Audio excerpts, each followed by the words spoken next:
podcasts are, are slowly replacing most major news outlets and media outlets, right? And it's funny, you can just like go look at the top 10, like Spotify just released the top 10 podcasts worldwide. I think Apple did the same thing. 7 out of the 10 that I know of. The other 3, I just don't know what the podcast is about or which political side they fall on. 7 out of the 10 are right-sided podcasts. There are no left-sided podcasts in the top 10. Because it's all going to be a cry fest. That's it. And they're getting it from CNN or their news outlet, come right? on. It's the victim Olympics.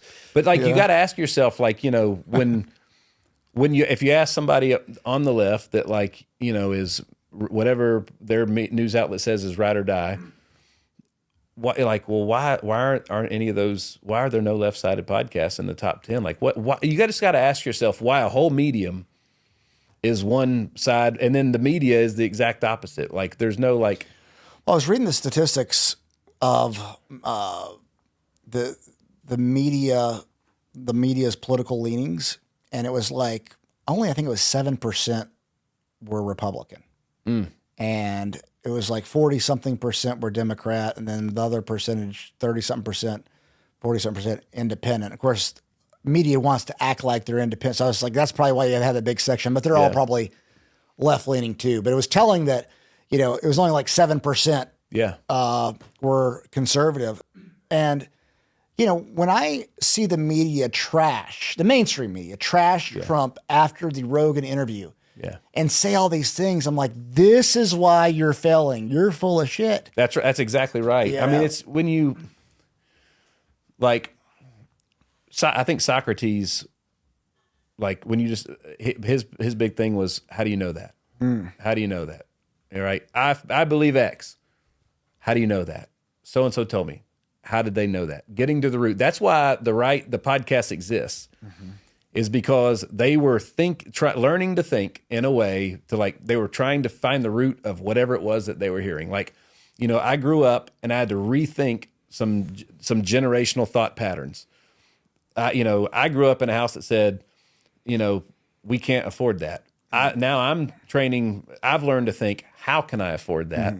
And when you question it that way, you usually accomplish those things. So again, when you see, like, mainstream media has been around forever.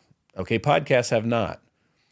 Why is one side dominating the podcast circuits? And it's just because, again, if you like one of the greatest things that you see is people from the right asking, who do you support, Trump or Kamala? And they're like, Kamala. Why?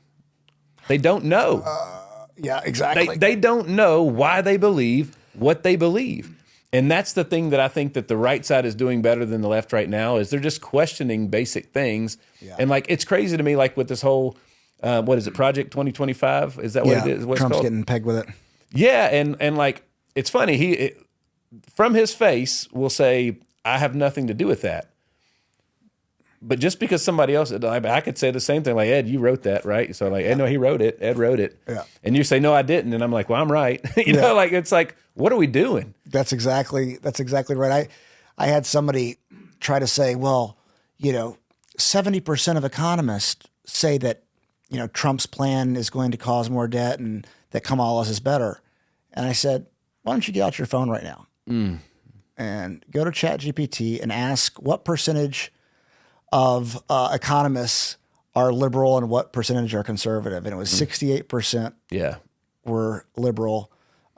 It was only like 12% conservative. Yeah. And the rest were moderate. But it's like almost down the party lines. I'm like, so here you are repeating these talking points of economists, say that Kamala's better, but they're all, Democrats. Yep. And but people they don't think like that. They don't ask those questions. The lack of critical thinking is pretty bright right now.